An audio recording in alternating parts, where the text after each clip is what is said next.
What's up, guys? Today we've got my daily driver, a 2011 BMW 328i, and it's in a shop for a whole laundry list of repairs and maintenance. I've had the car for about 4.5 years, and in that time, I've put over 160,000 kilometers on it to bring it to a total of about 240,000. With that obviously comes a lot of maintenance, but I've kind of been neglecting the car while we were working on Project 750 Li. So let's get it up in the air and see what we're dealing with.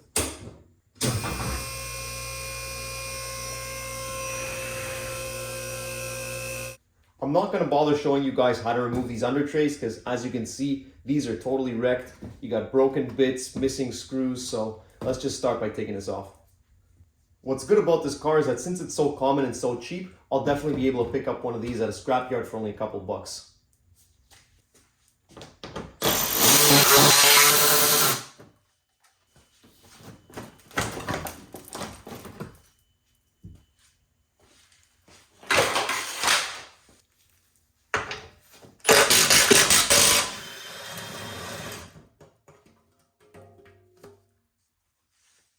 Oh baby.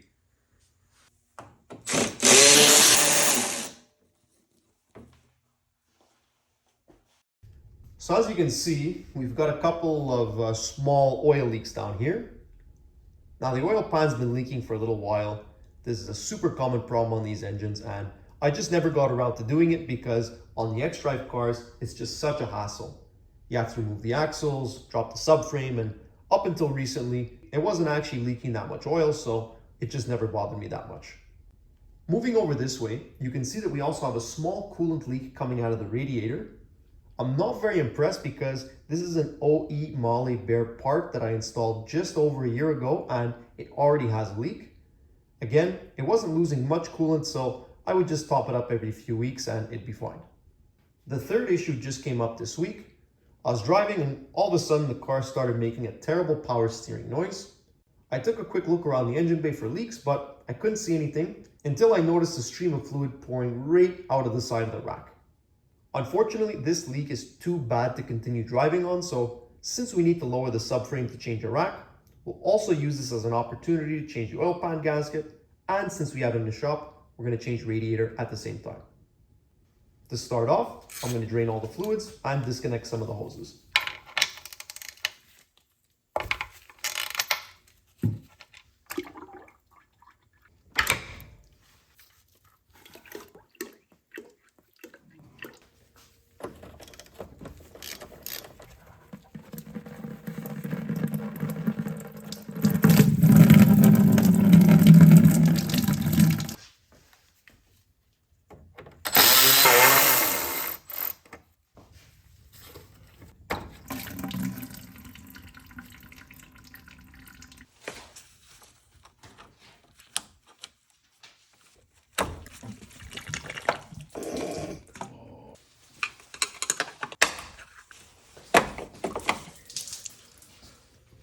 Alright, so now in this dirty and disgusting engine bay, you can see there's also an oil filter housing gasket leak. Since we're draining all the oil and coolant anyway to do the other work, we might as well change this too while we're here. To start, I'm going to remove the intake, disconnect the coolant hoses, and then get the fan and radiator out of the way.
You can see once we get the fan and radiator out of here, we have a whole lot more room to work. So before I reinstall the new parts, we're going to keep working and then put the rest back on later.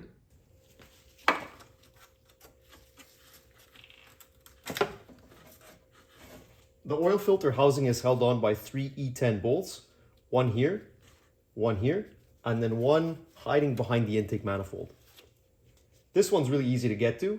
This one you can get to with a swivel, and this one you have two options. So you can either buy a ratcheting wrench and take this off from the back side, or if you just unscrew this coolant pipe, you'll have enough room to fit your ratchet here.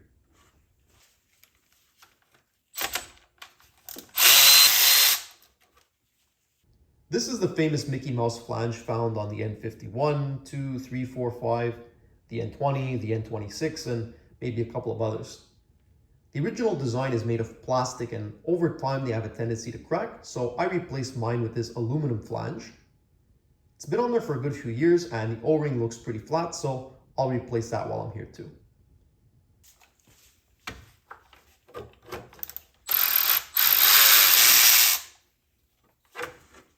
These are aluminum torque to yield bolts, so they have to be replaced anytime you take them off.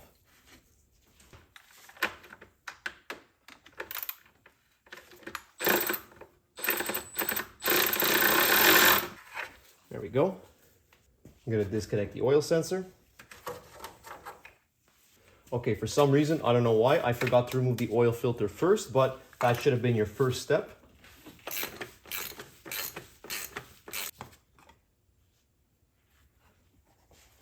Now I'm just going to use a rag to try and soak up some of the excess oil in here so we make less of a mess.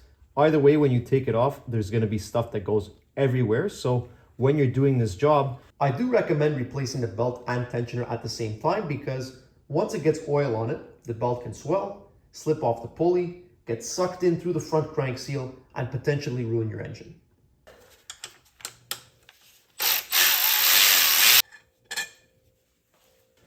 And now this should just pop off.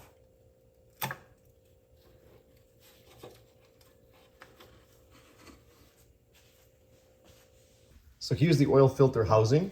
These gaskets, over time, what happens is they just get completely flattened out. So as you can see, it doesn't protrude at all. And that's where you get the oil leaking from. So first I'm going to try and clean up some of this crud. Then once that's done, we'll put a new gasket on and put it on the car.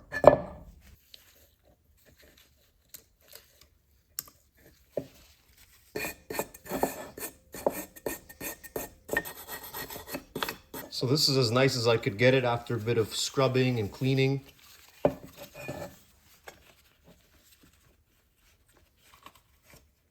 And you can see the new gasket protrudes quite a bit, so that's going to make a good seal. Clean up this surface really nicely here.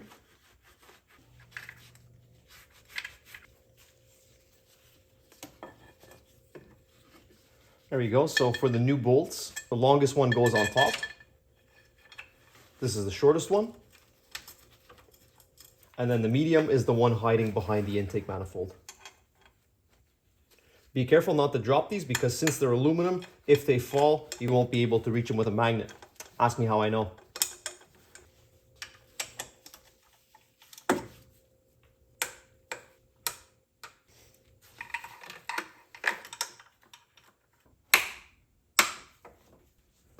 I'm going to put this Mickey Mouse flange back on right away. Then you can just use a little bit of coolant and slide it right back in.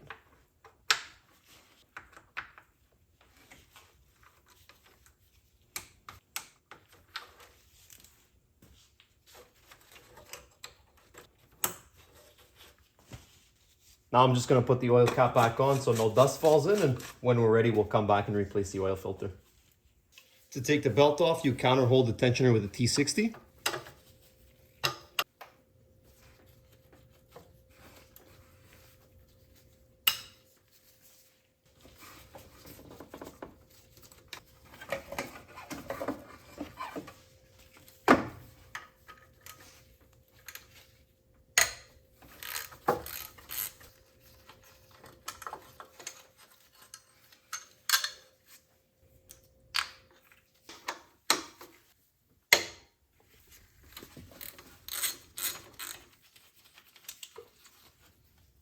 For now, I'm going to leave these disconnected, the belt, the pulleys, the tensioner, all that. Again, it's just going to give us a little bit more room here.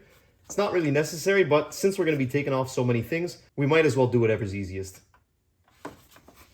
Now, before we can drop the subframe to remove the steering rack and the oil pan, first we have to set up the engine support bar. There's a spot right here to thread in the tow hook, so that way you can support the engine from there. Unfortunately, to get to that, I have to remove this cover, and on these cars, rather than have rubber grommets, BMW decided to screw them down. So in order to get to the ones in the back, I have to remove this whole top cowl too.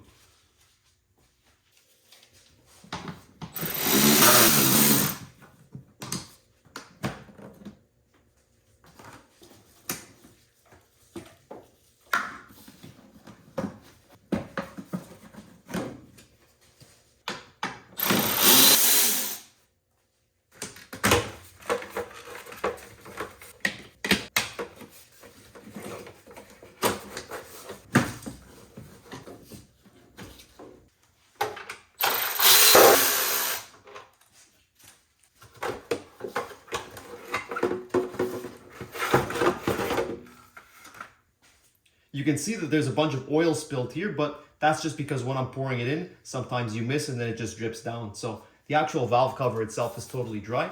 I replaced the whole valve cover a couple of years ago.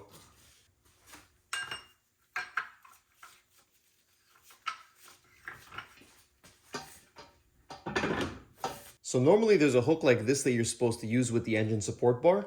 It goes through here, and that way you can raise and lower the engine as you need. Unfortunately, the way the engine sits in the car and the size of the hook, I don't have enough room for that. So I'm just going to wrap the chain around it, and that way it's supported from the top.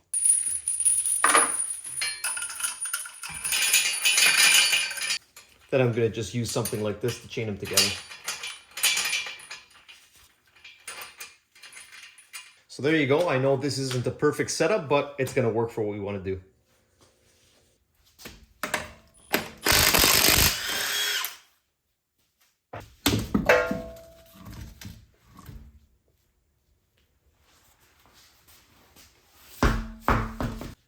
So now that we've got the engine supported up top, first I have to disconnect all the control arms from the subframe. So since we're taking the steering rack out, I'm going to disconnect it from the knuckle. For the control arm and the thrust arm, I'm going to disconnect those from the subframe just because it's going to be easier rather than popping out these ball joints.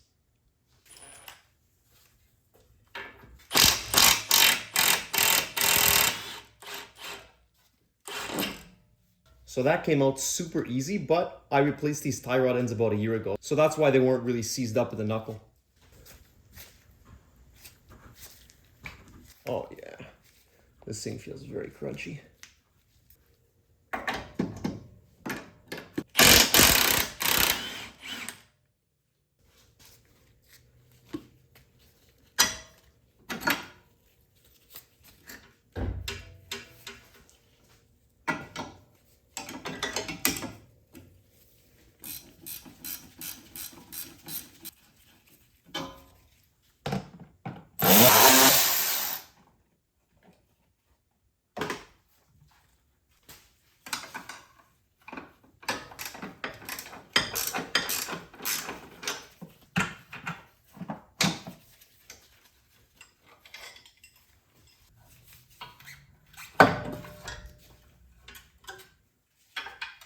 Now I'm going to go do the same thing on the other side.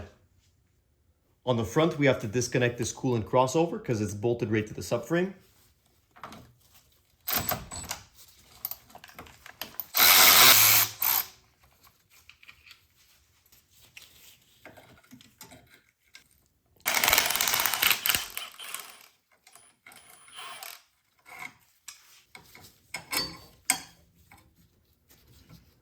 Okay.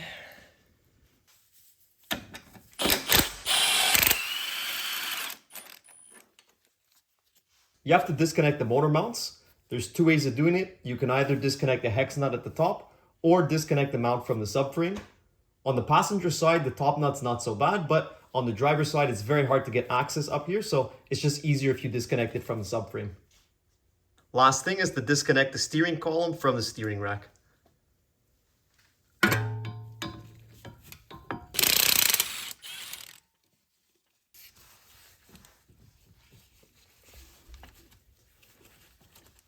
These splines usually get stuck on here pretty good, so I can't take it off. We're gonna try lowering the subframe, and then if needed, we'll try and bang it once we have a little bit more room. So it looks like we should be able to take the subframe down now. I'm gonna jack up the hydraulic table and we'll see what we can do. Now that we've got the subframe supported, we can unbolt it and then slowly start to lower it down.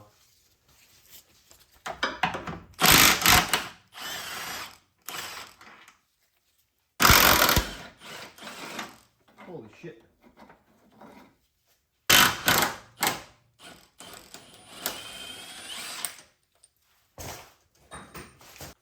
All right, so we can start bringing this down slowly.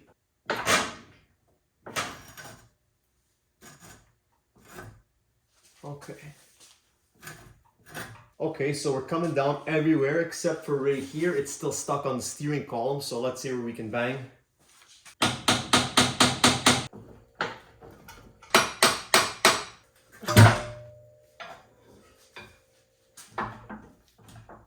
Okay, and so I see there's a couple of lines still connected here. Let's come take a look. So I forgot one right here on the coolant crossover. There we go.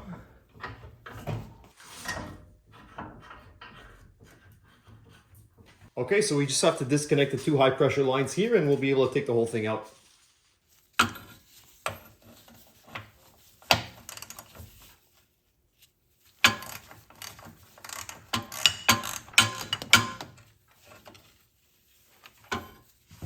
Just make sure you don't accidentally leave the crush washers stuck on the hose. You have to replace them. All right, looks like we've got everything disconnected, so go slowly and we're all set. So here's the whole subframe with the steering rack out of the car. You can tell this thing is absolutely gross. Everything's leaking, oil pan, steering rack, and I came over here onto this side to see if I could identify anything, and when I move this, it makes a terrible noise. I popped off this clamp just to try and get a look inside. And you can see that at some point, obviously this boot broke, water got into the rack, and that's what killed it. You can see on the front here, this is where it ripped off, and so I'm not sure how long it's been like that, but clearly you can tell just on the amount of rust inside that this thing was totally wasted. So to take this off, now it's super easy. You got two bolts here, and we'll be able to put the new rack back on. I also have new tie rod ends, so we're gonna put those on as well. And before you do that, just count the threads so that you can get it relatively close. Obviously, we'll still have to bring the car for the alignment when we're done.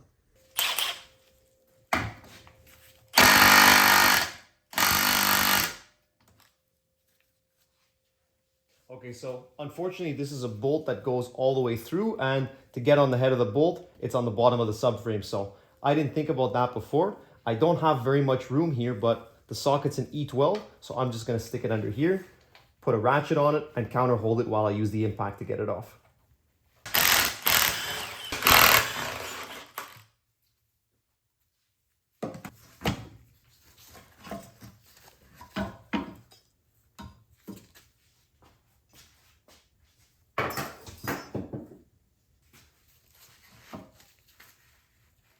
Oh my God, look at this.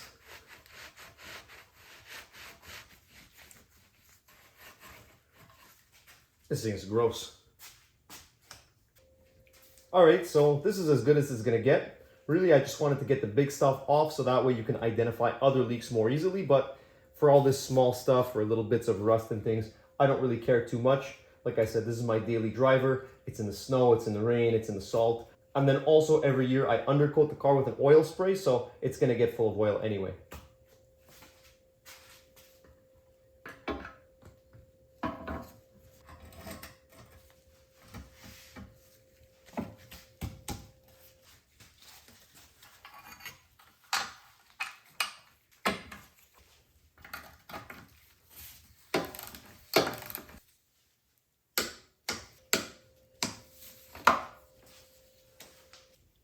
There's a few different ways you can do this. So you can either measure the distance between 2 points, or you can just count the number of threads.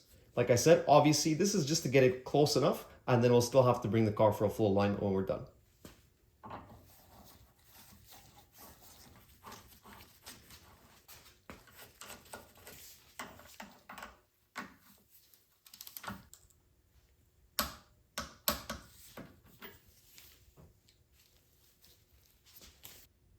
Next, we have to pop out the axles because they run through the oil pan.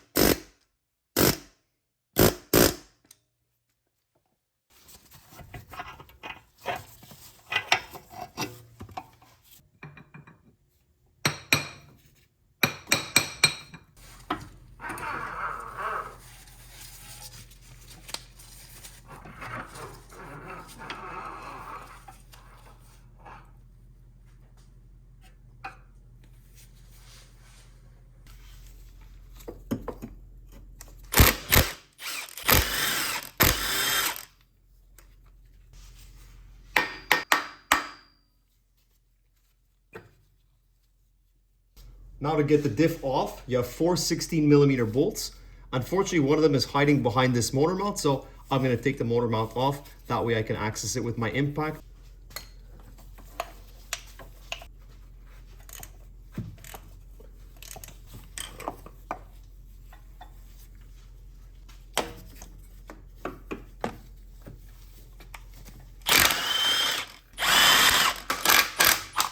And since I'm working by myself, I'm going to use the hydraulic table just to take this thing down because it is pretty heavy.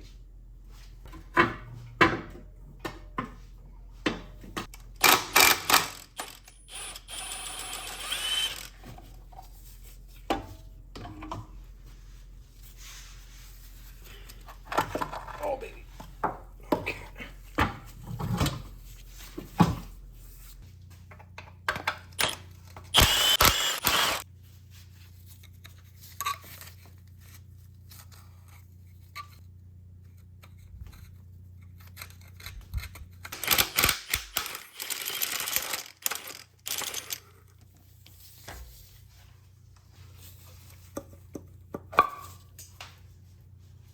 The last thing that's attached to the oil pan are these transmission cooler lines.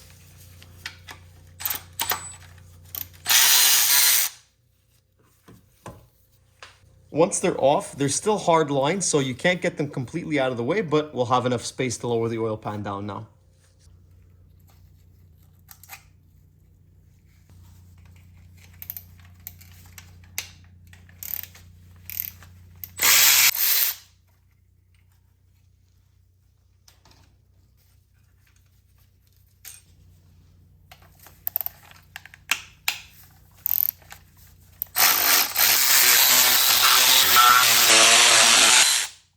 I left 3 of the corner bolts in, so 1, 2, and 3.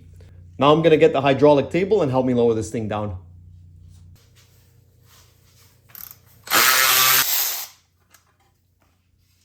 So that should be all of them. I'm pretty sure that this gasket's probably fused, so I'm going to get a pry bar and try and knock this off.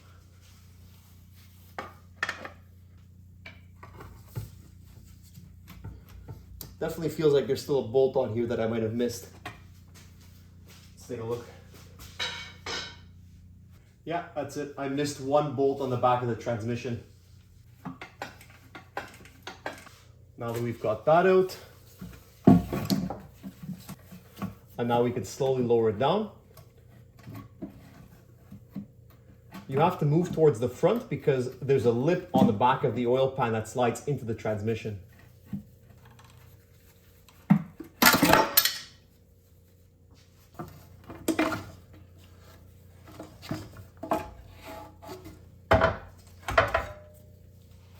So after 243,000 kilometers, we finally get a first look inside this engine, and I gotta say, I'm pretty impressed. It's my daily driver, so I aim to change the oil every 10,000 kilometers, but depending how busy I am or if I'm traveling, sometimes that can go for a lot longer than that. I was expecting there to be quite a lot more varnish and buildup in here, but it looks really clean. The most impressive part to me is the way the cylinders look. Unfortunately, it's really difficult to get this shot, but as you can see inside, those cylinder walls are perfectly smooth. There's no scoring, there's no wear marks whatsoever. So I'm really impressed with the condition of this engine. So obviously you could tell just by the underside how much oil was actually leaking out of this thing. But once you get a look up close, you can really see that this gasket wasn't just brittle, but it was cracked every couple of inches, so it was leaking from absolutely every corner.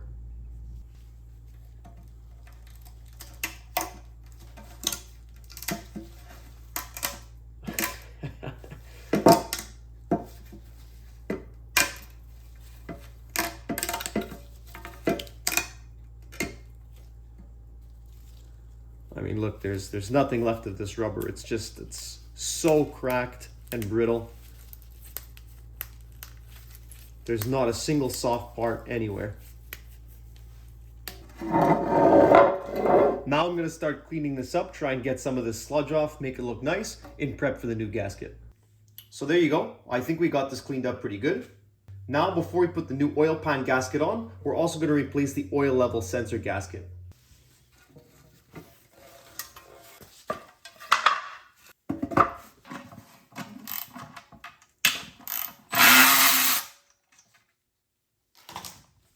So these are supposed to come out as nuts like this one did, but these two had so much corrosion on the threads that they came out, the stud and the nut, all as one piece. Either way, it doesn't really matter.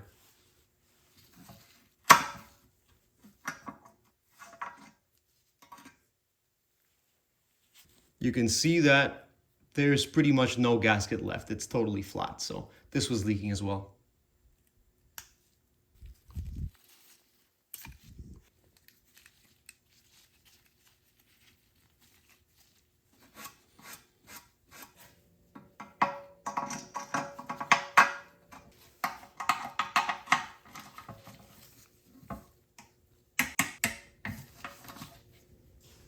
So I've gone ahead and laid out all the bolts. These are all aluminum one-time use fasteners, so they all need to be replaced when you remove them. At first I was a little bit confused because I bought the original BMW set of bolts, but I had all these extras here. Then I did a bit of research and I learned that it's actually a universal kit used on lots of different engines, whether you have a manual transmission, ZF, GM, and so sometimes there's a couple of variants. One thing to note is that this size bolt is not included in the kit, so it was kind of annoying because I bought all the bolts and I realized this one bolt right here is just a little bit longer, so this one needs to be purchased separately. In terms of torque spec, all of these are torqued to 8 Newton meters.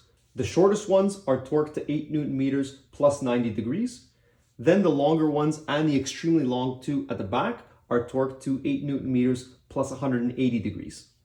It's important that you follow the torquing procedure properly, otherwise you're almost guaranteed to have leaks. So since this is such a big job, it's such a hassle to get this off, make sure you get the new bolts, make sure you torque them properly, and do it right the first time. These 3 bolts are the ones that go through the transmission into the oil pan. So these are steel bolts, they don't need to be replaced. And this is the one that I was stuck on when I was removing it. I had only seen the bottom 2. This one, since the engine is tilted in the car, I didn't see this one, it was a little bit higher up. And these are torqued to 24 Newton meters. Time for the new gasket. And then I'm gonna keep it in place with a couple of zip ties. What's interesting is, I'm not sure if this is a date code, I don't know if any of you know the answer, but this says 2022, which makes sense because I just bought it in the beginning of 23. But the one that was on the car was from 2007, even though the car is a 2011. So is it possible they were really using such old stock when they put the car together? I'm not sure, but either way, just something I noticed.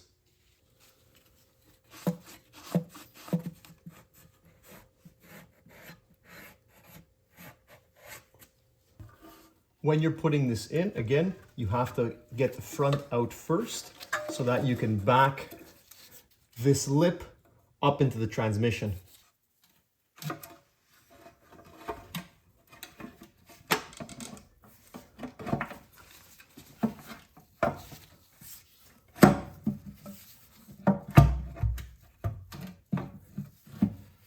There we go.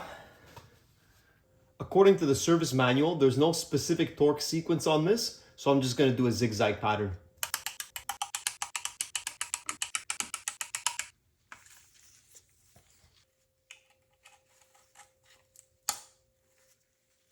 Now I'm going to put this axle support back in and just make sure you replace that O-ring as well.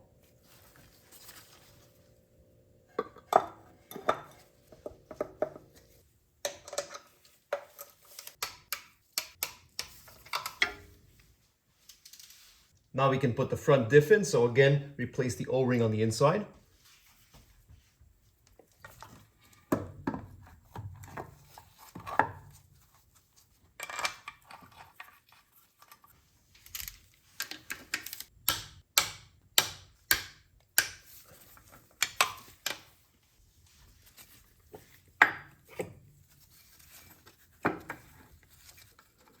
According to the service manual, these bolts should be replaced. Unfortunately, I forgot to buy new sets, so I'm gonna have to reuse these.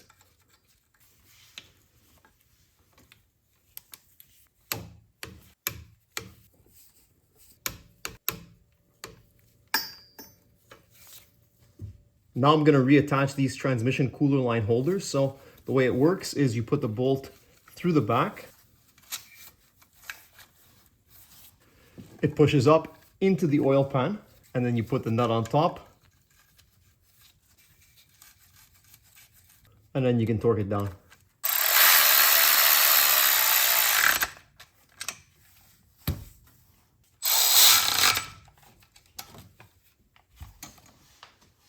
Perfect. Now I'm going to put the motor mount back in. This would be a really good time to change it if it was necessary. This one's still perfectly fine.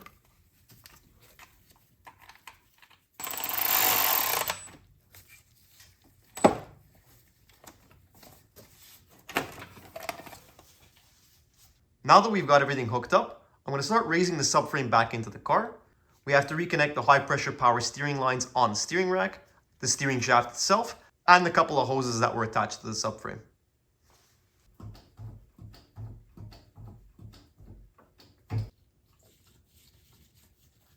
Make sure that you put on a new sealing washer.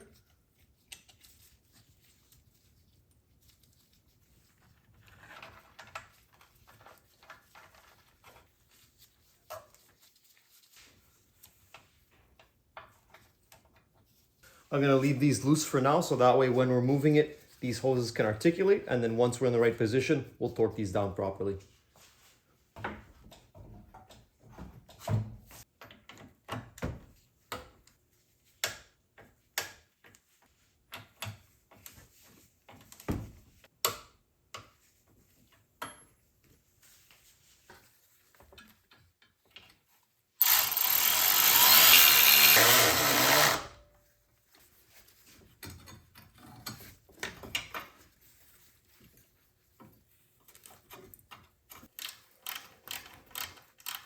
I just want to make a quick note to point out how all these lines are routed down here. The service manual is completely useless, and I haven't seen any good videos on YouTube either showing how it's supposed to go. So obviously you have your coolant crossover here that runs along the bottom. It's bolted 1, 2, and then a third one up here. Your power steering line comes down, and it's important that it wraps around so that this middle line of this cooler is in between the two. And then the power steering line continues up, and it has to be on top of all these other coolant lines back here. At first I thought maybe it went behind this loop or under or something, but nothing was fitting in quite right. So I took a look at the footage when we took it off, and this is the right way to route it. So just pay attention when you're putting these back on that it goes the right way.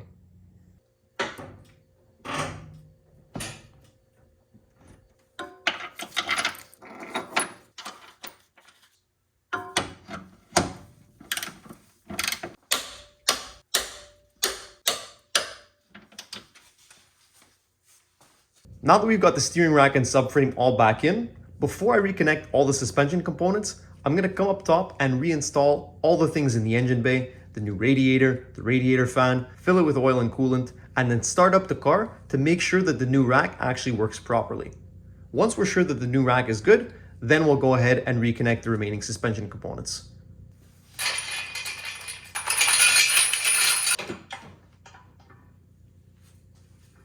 First up, we're going to replace the belt pulley and tensioner. The bolt that holds it in is another aluminum fastener, so this needs to be replaced anytime it comes out.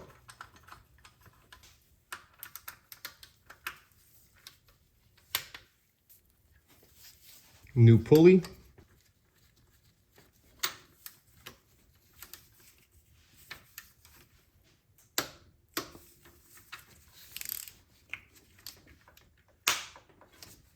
Before you install the new belt, just clean up any of the grooves in the pulleys to make sure there's no dirt or grease stuck in them.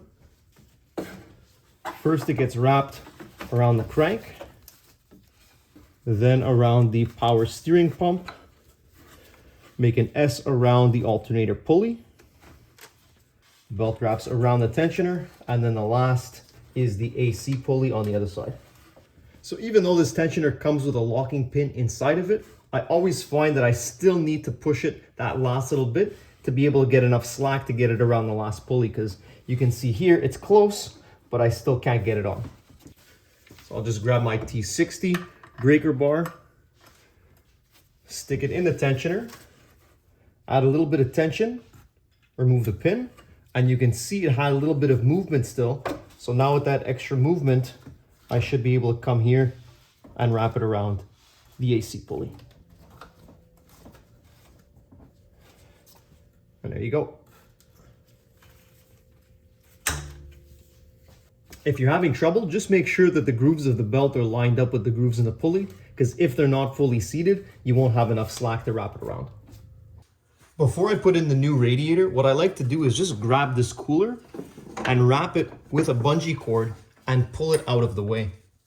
This isn't necessary, but when you're sliding the radiator down, I find that this corner can easily damage the fins on the radiator.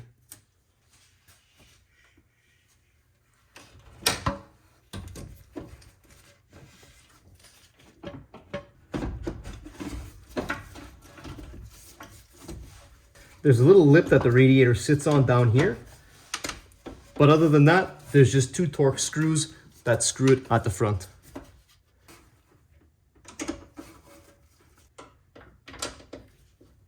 Now we can put the fan back in.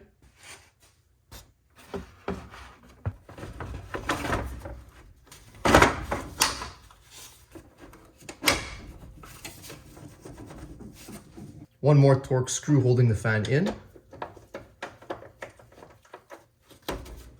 Perfect. Now I'm going to reconnect all the cooling hoses. I use a little bit of coolant to lubricate the O-ring, that way it slides on easier.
Lastly, before we start up the car, we're going to do the bleed procedure using the electronic water pump. So I'll show you how that works inside.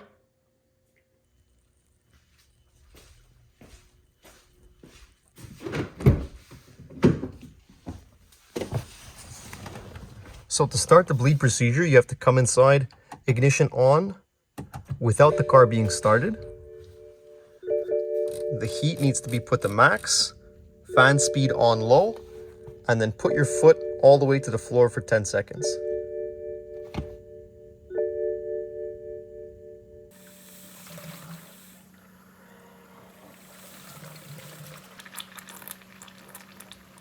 And then continue adding more coolant as the pump is flowing.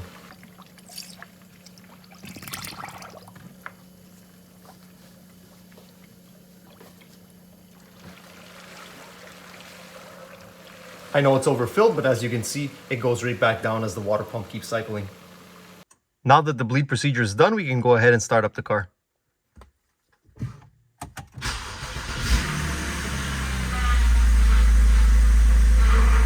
So obviously the power steering is making a lot of noise. We just got to bleed the system. So to do that, just turn the wheel back and forth a couple times while you keep adding fluid.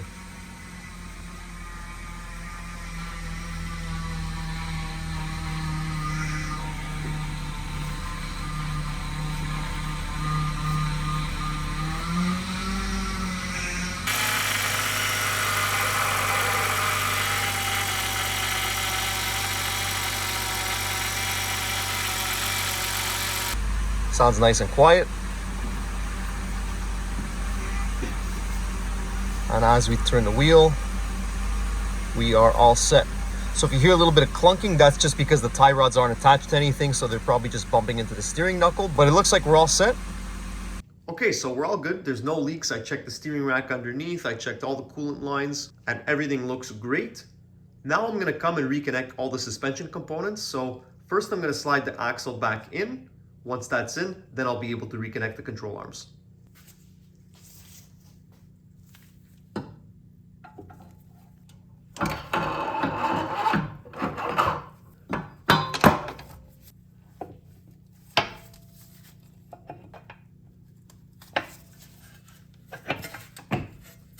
Now, about 2 years ago, I actually replaced this whole hub and the output shaft because it was so rusted that it pretty much fused all together. I'll try and put a picture up here to show you what it looked like. So for that reason, I'm gonna hit it with a little bit of rust coating.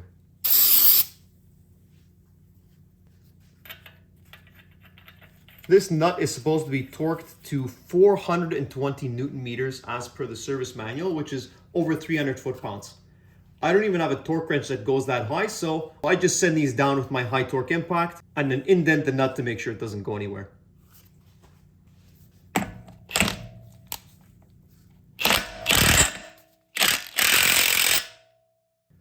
So now we'll just knock these in and then I'll go repeat the same thing on the other side.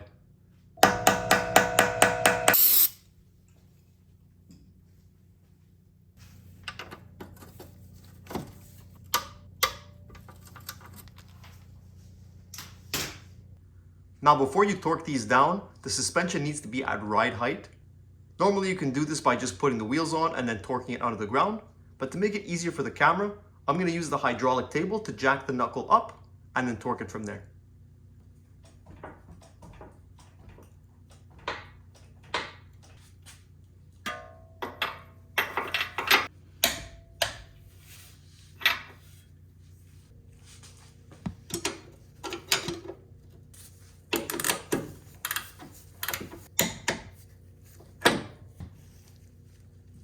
So generally speaking, you're always supposed to torque from the nut side when possible, but in this case, I can't put my torque wrench in here and I don't have a crow's foot tall enough to get all the way up in here. So I'm gonna torque from the bolt.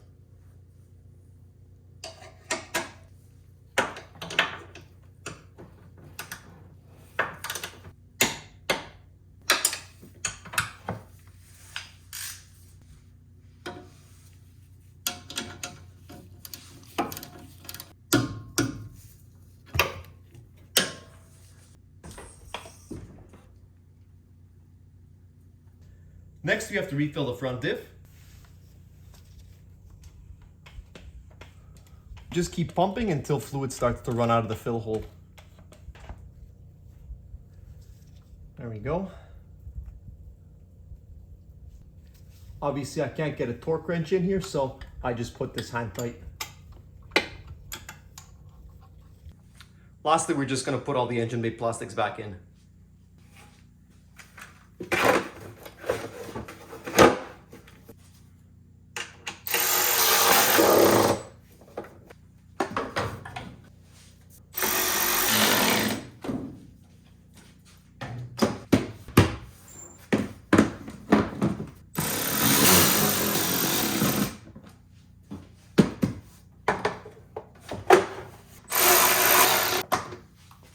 And there you go. All right, so to wrap up, let's talk a little bit about pricing. There's a lot of work to do on the car, but most of these jobs don't actually cost that much if you're doing the work yourself. For the oil filter housing leak, the genuine BMW gasket with the new bolts only comes to about 60 bucks Canadian. It's not very hard and definitely something you could tackle yourself. For the belt and tensioner, the OE Continental and INA parts only comes to about 120 bucks. The radiator cost about $270 for the OE Molly Bear part, and again, these are all jobs you can easily do at home. Where things start to get more complicated is when we have to drop the subframe. Obviously, most people don't have a lift or hydraulic table, but you can still get by using a jack and jack stands if you really want to. Again, the parts for the oil pan don't cost very much. About 120 bucks for the genuine BMW gasket and bolts, but that job is well over $1,000 at a shop because of how much work you need to do to get it in. Lastly, we had the steering rack, which was by far the most expensive repair at about 920 bucks for an OE remanufactured Bosch ZF rack, plus both tie rod ends, which were a bit less than $200 for the OE Lemforder parts. As always, the full list of parts and SKUs is posted in the description for anyone who wants to tackle these jobs themselves. So that's all for today, guys. Stay tuned because I've got lots of projects coming up, from rod lock to engine swaps. If you thought this video was helpful, give us a like and let me know what you think in the comments. Thanks, guys.